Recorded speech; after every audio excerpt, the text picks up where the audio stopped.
comme je vous l'ai promis, nous allons passer à une démonstration d'un projet de programmation informatique auquel les enfants d'un certain âge sont souvent soumis. Je sais qu'il y a pas mal de parents qui n'ont aucune idée de ce que ça peut être la programmation informatique, ou encore même pour les parents qui ont fait de l'informatique, certains peuvent avoir du mal à imaginer que cette discipline est très rigoureuse, pour ceux qui s'y connaissent, que cette discipline soit enseignée à des petits enfants. Donc on va faire une petite démonstration pour que vous voyez que les notions qui seront sollicitées dans cette vidéo, comme je vous l'ai annoncé. Donc, ici, nous avons une horloge. Alors, cette horloge a la forme d'un cercle. Un cercle, les enfants connaissent des cercles. C'est déjà une notion, c'est déjà une forme qui va lui rappeler quelque chose dans ses leçons, le cercle. Alors, cette horloge a également des chiffres. Nous avons ici 1, 2, 3, 4, 5, 6, 7, 8, 9, 10, 11, 12. Alors dans tout ça, ça va rappeler quelque chose à l'enfant, et l'horloge a 3 aiguilles. Une aiguille des secondes ici, une aiguille des minutes ici et une aiguille des heures ici. Dans cette vidéo, nous allons donc voir comment les compétences qui sont sollicitées auprès d'un enfant pour faire bouger cette aiguille des secondes. Sur cette interface de programmation que nous utilisons, voici les 2 boutons qui vont nous permettre de mettre en marche ou d'arrêter le fonctionnement de cette horloge. Lorsqu'on va appuyer sur le drapeau vert, ça sera pour mettre en marche notre horloge. Quand on va appuyer sur le panneau rose, ça sera pour arrêter le fonctionnement de notre horloge. Pour commencer à programmer, nous devons donc donner des instructions à cette aiguille des secondes. Nous devons lui donner des ordres. Nous allons donc commencer par, dans la liste des instructions que nous allons communiquer à cette aiguille ici, nous allons commencer par lui dire que chaque fois qu'on va cliquer sur ce drapeau vert, qu'elle fasse ce qui va suivre. C'est donc ce que nous allons faire. Ce bloc-ci, c'est écrit quand le drapeau vert est cliqué. Voilà l'instruction.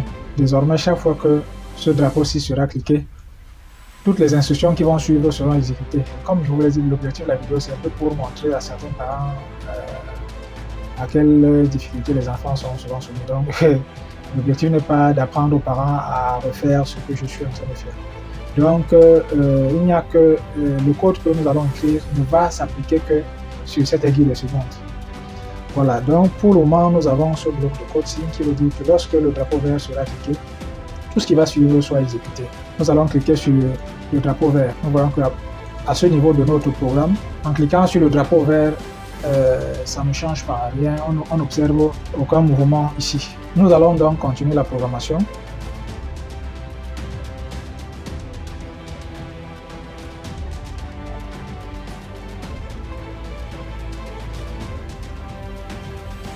En ajoutant ce bloc de code-ci, nous sommes en train de donner des instructions à cette aiguille des secondes en lui disant que chaque fois qu'on va cliquer sur le drapeau vert, que cette aiguille tourne dans ce sens. Et voici le sens des aiguilles d'une montre.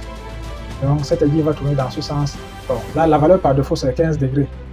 On va cliquer donc sur le drapeau et nous allons voir si ce comportement est acceptable. Si ce n'est pas acceptable, on va chercher la bonne valeur qu'il faut ici. Donc je vais cliquer sur le drapeau vert ici. Effectivement, nous constatons que chaque fois que je clique sur le drapeau vert, l'aiguille se déplace de 15 degrés comme le programme le demande. Bon, mais le problème ici, c'est que il faut qu'on clique pour que l'aiguille se déplace. Or, l'aiguille de seconde doit être autonome. D'ailleurs, tout le fonctionnement d'une horloge devrait être autonome. Mais ici, nous voyons les limitations de notre programme. Il faut absolument appuyer sur le drapeau vert pour faire tourner l'aiguille de seconde.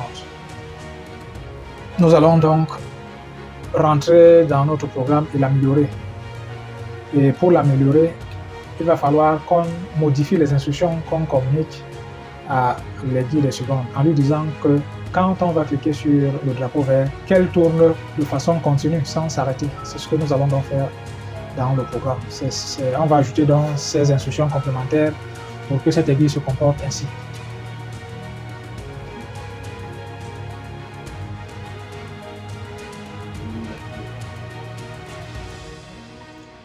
Nous venons d'ajouter ce bloc de code-ci qui va faire tourner l'aiguille des secondes de 15 degrés dans le sens des aiguilles d'une montre indéfiniment. Donc ce bloc de code qu'on a ajouté, ça s'appelle répéter indéfiniment.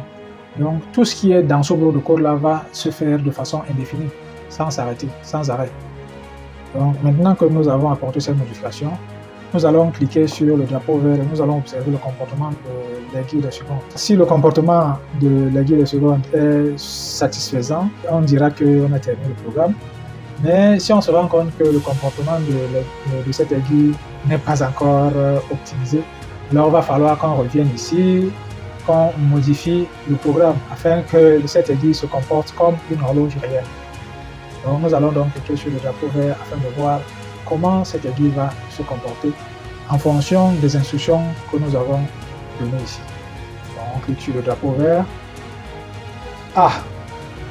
On constate que l'aiguille, effectivement, ça fait 15 degrés, mais il n'y a pas d'arrêt.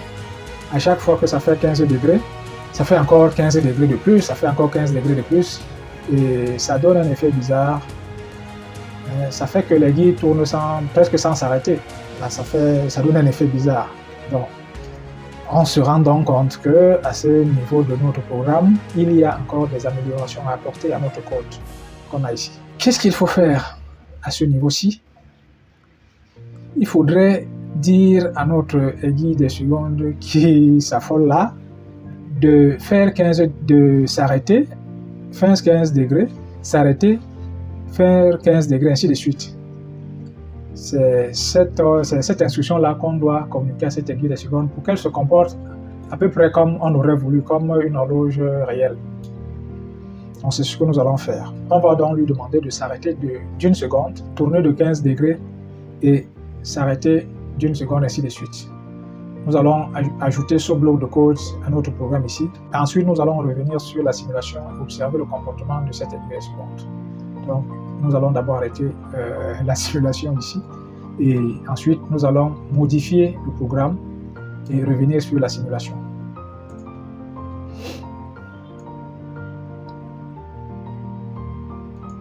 Alors là, nous venons d'ajouter un bloc de code qui s'appelle attendre une seconde. Donc, le 1 qui est ici, c'est la valeur par défaut de ce bloc. Donc, ce n'est pas moi qui l'ai modifié. Présentement, nous sommes en train de faire avec les valeurs par défaut. Peut-être que ça pourrait marcher, on ne sait pas. Donc, nous venons d'ajouter dans le bloc attendre une seconde. Nous allons donc passer à la simulation ici pour visualiser le comportement de l'aiguille des secondes de notre horloge. Je vais cliquer sur le drapeau. On se rend compte que le comportement de l'aiguille des secondes s'est amélioré. On dirait que nous sommes sur le bon chemin, n'est-ce pas? Alors, mais il demeure un petit défaut ou de petits défauts.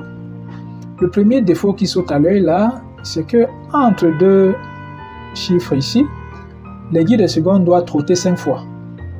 Entre deux chiffres qui sont autour de ce cercle-ci, l'aiguille de seconde doit trotter 5 fois seulement, pas plus, pas moins. Mais nous observons qu'elle trotte seulement 2 fois entre deux chiffres ici. Alors, ce qui n'est pas normal. En trottant comme ça, un tour de cette aiguille ne fera pas 1 minute. Or, ce qui est normal, c'est que quand l'aiguille part d'ici, tourne et revient ici, ça doit faire 60 secondes. Et là, nous voyons que un tour complet de cette aiguille fait moins de 60 sauts. L'aiguille fait moins de 60 sauts avant d'arriver ici, ce qui n'est pas normal. Alors, comment faire donc pour amener cette aiguille ici à faire 60 sauts? Ça aussi, ça va amener l'enfant à faire un peu de calcul. Quand on part d'ici sur un cercle, on part de ce point-ci. On tourne et on revient sur ce point. On aura parcouru 360 degrés. 360. Or, Cette aiguille de seconde doit trotter 60 fois avant de faire un tour complet. Ça veut dire que pour trouver le nombre de degrés, l'angle d'un trot, l'angle d'un saut, ou l'angle d'un mouvement de cette aiguille de seconde, nous devons donc diviser le tour complet par le nombre de positions qu'on a ici. Et nous venons de voir que l'aiguille doit avoir 60 positions avant de faire un tour complet. Pour trouver donc la valeur, l'angle, le nombre de degrés d'une position, comme il y a 60 positions en tout, nous devons donc diviser tout le pourtour-ci, 360, par le nombre de positions qu'on a tout autour de ce cadran-ci, de ce cercle. L'enfant va donc faire 360 divisé par 60. L'enfant va trouver que ça fait 6. Ça veut dire que la valeur qu'on a donnée ici, on a demandé à l'horloge de tourner de 15 degrés. Ça veut dire qu'il fallait plutôt, au lieu de 15 degrés, il fallait plutôt demander à l'horloge de tourner, de pivoter de 6 degrés. Alors, nous allons donc modifier la valeur 15 degrés que nous avons ici par 6 degrés. Ensuite, nous allons revenir sur la simulation ici et observer comment notre aiguille va se comporter. Nous revenons donc ici pour changer la valeur 15 degrés en 6 degrés. Nous avons changé la valeur et nous allons revenir sur la simulation ici.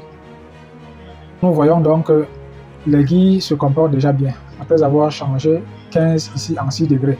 Alors, on va observer minutieusement pour voir si entre deux chiffres ici, entre deux nombres ici, l'aiguille trotte effectivement 5 fois.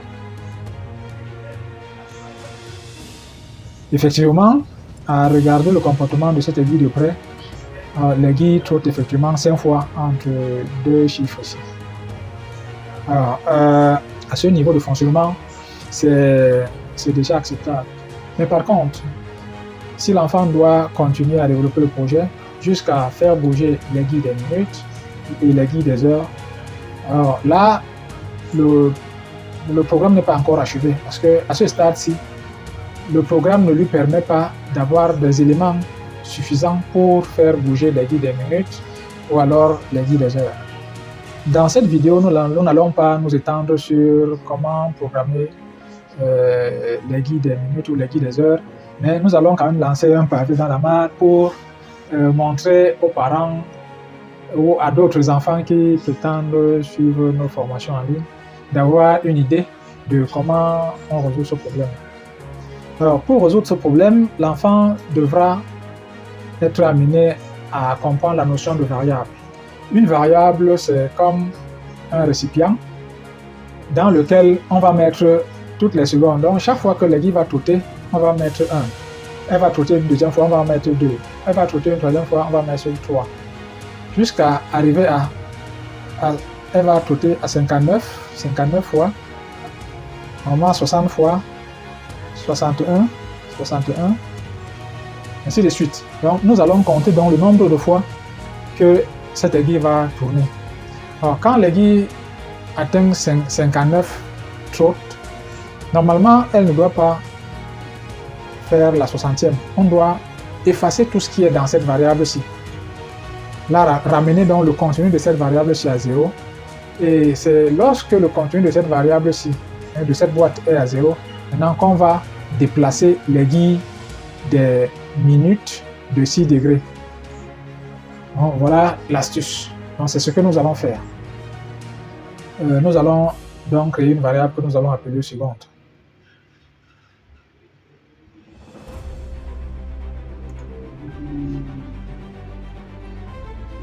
Première majuscule pour le nom de la variable. Nous venons donc de créer une variable qui s'appelle seconde.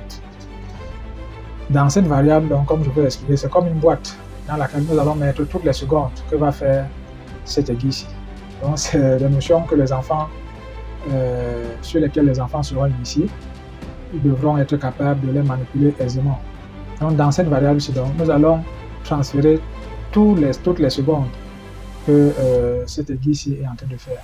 Pour faire ça, nous allons revenir sur notre code ici, le modifier en ajoutant des instructions qui vont permettre à notre variable de compter au fur et à mesure que les guides avancent.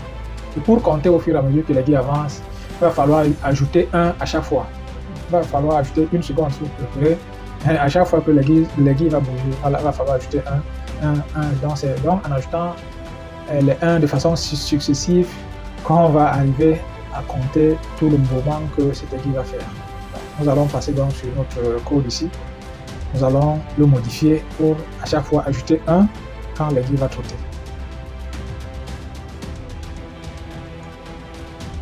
Nous venons d'ajouter un bloc de code qui dit ajouter 1 à notre variable, ça s'appelle seconde. Donc il faut qu'on change ici par le nom de notre variable. Voilà, nous remarquons que désormais notre variable est en train de compter les déplacements de notre aiguille des secondes ici. Mais jusque là, il se pose un petit souci, d'ailleurs c'est même pas un petit souci, il se pose un véritable souci parce que là on devrait être à 45 mais on est à une vingtaine. Là on devrait s'approcher de 50 mais là on est à la trentaine. Ça veut dire qu'il va falloir qu'on synchronise, il va falloir qu'on permette à cette aiguille ici d'être au même niveau que notre boîte ici, notre variable ici.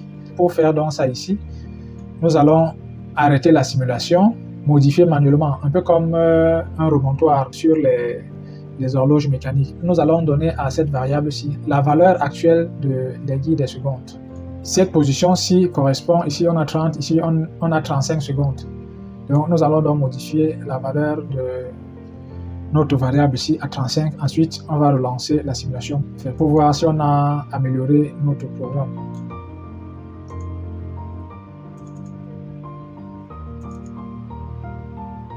Nous allons régler à 35. Voilà. Nous venons donc de régler ici à 35 qui correspond à cette position-ci. Nous allons relancer la simulation. Observer si le mouvement de cette aiguille est synchronisé avec ce que nous sommes en train de compter ici. Je rappelle que ce qui nous oblige à compter ici, c'est parce que par la suite, l'enfant va devoir faire tourner aussi l'aiguille des minutes. Comme l'enfant doit faire le projet jusqu'au bout, c'est ça qui va l'obliger à faire toutes ces manipulations-là. Nous allons donc relancer la simulation pour voir si on a synchronisé, si on a aligné le mouvement de ces deux éléments-ci, l'aiguille des secondes et notre variable ici. Et je rappelle que la complexité des exercices ou la complexité des projets dépend de l'âge de l'enfant. Cet exercice ne sera pas donné à tous les enfants. Donc, je vais cliquer sur le drapeau pour voir comment ça se comporte. Là, on est à 45, voilà. On est à 45, on est à 50, 51 minutes, 50, 55 minutes.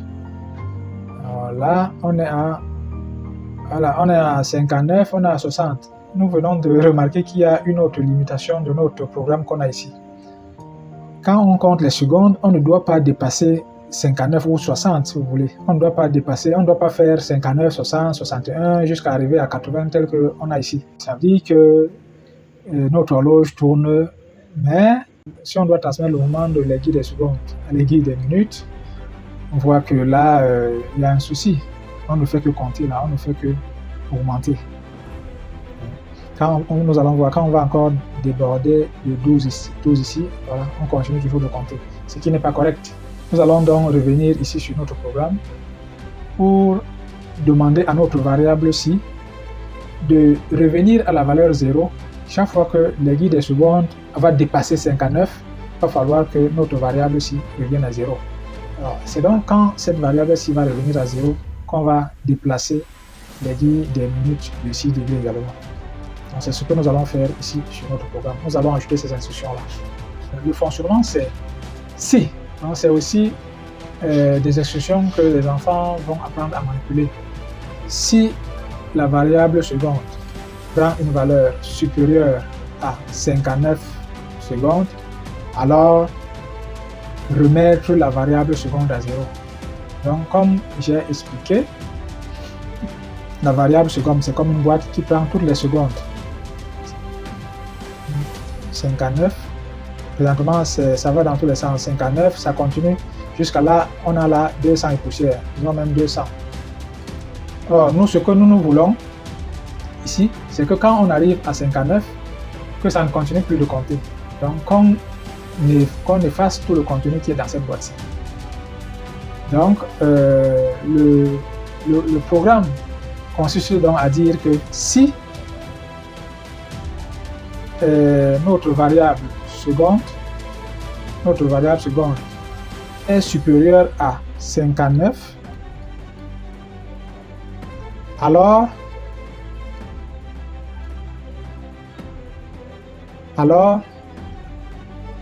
mettre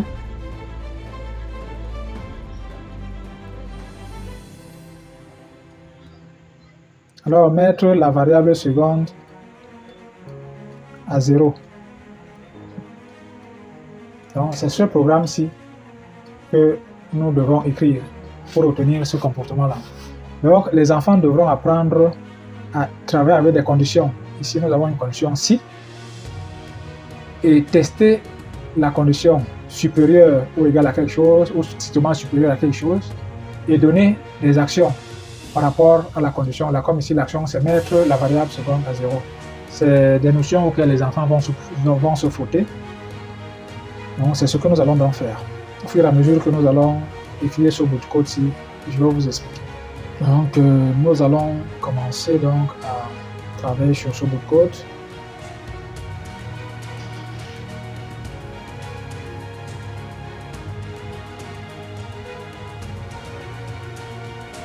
Ici, nous avons une opération qui va se faire.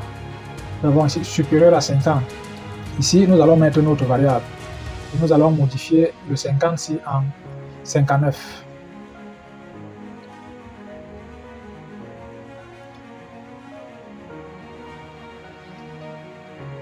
Donc ici, nous avons notre variable seconde strictement supérieure à 50. Nous allons changer 50 par 59.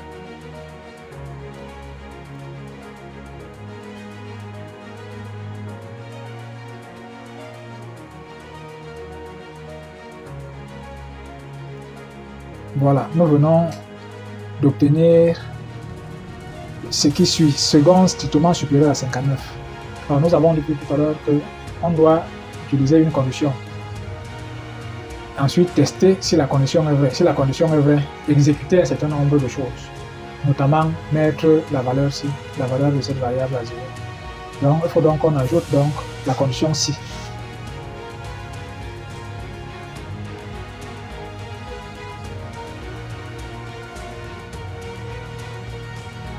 Donc, voici le bloc de code si que les enfants devront apprendre à manipuler. Avec ça, on peut faire beaucoup de choses. Si cette condition est vérifiée, alors faire tout ce qui va suivre. Nous allons prendre cette condition-ci et la mettre dans ce creux.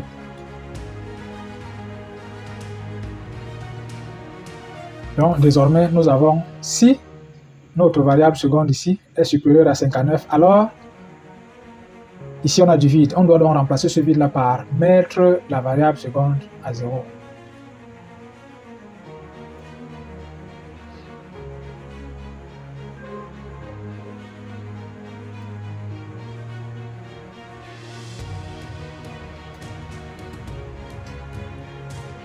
Voilà, nous venons de mettre l'instruction qui complète ce bloc de code-ci. Nous avons ici si la variable seconde qui est ici, qui est en train de compter les secondes, si cette variable est strictement supérieure à 59, alors on voudrait que, si cette condition est vraie, alors on voudrait mettre la variable seconde à 0. Donc nous devons remplacer ici par le nom de notre variable.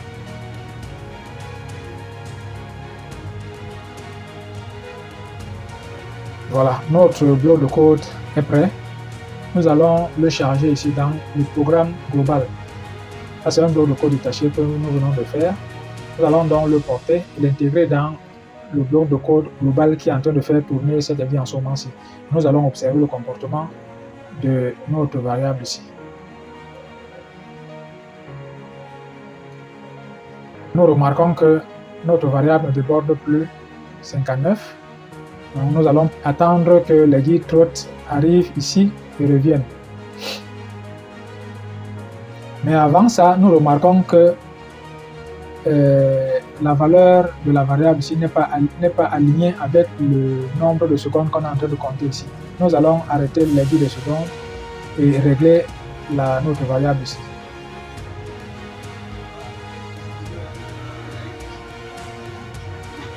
Ici, nous sommes à 40 secondes. Nous allons donc ramener le contenu de cette variable ici à 40.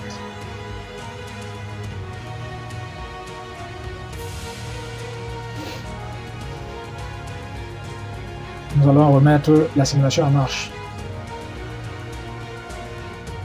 Voilà, nous remarquons que désormais, notre variable a exactement la même valeur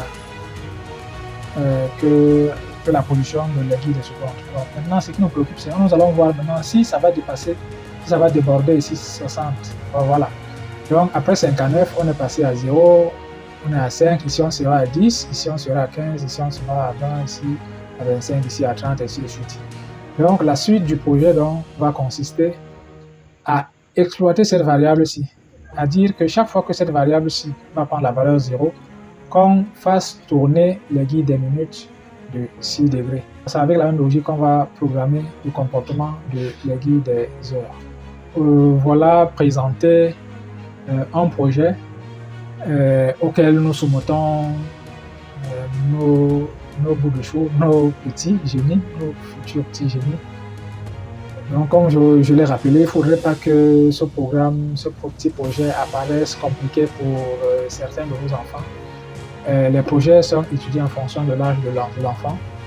Donc, ça, ce n'est pas un projet pour tout le monde. En fonction de l'âge de l'enfant, il y aura une certaine complexité qu'on va choisir.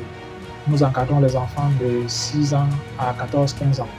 Donc, vous comprenez donc qu'un projet comme celui-ci n'est pas destiné à tout le monde, mais c'est un projet sur lequel certains enfants travaillent déjà. Alors, sur ce, on va se quitter. Je vous dis merci pour votre aimable attention et j'espère vous revoir très bientôt. Merci.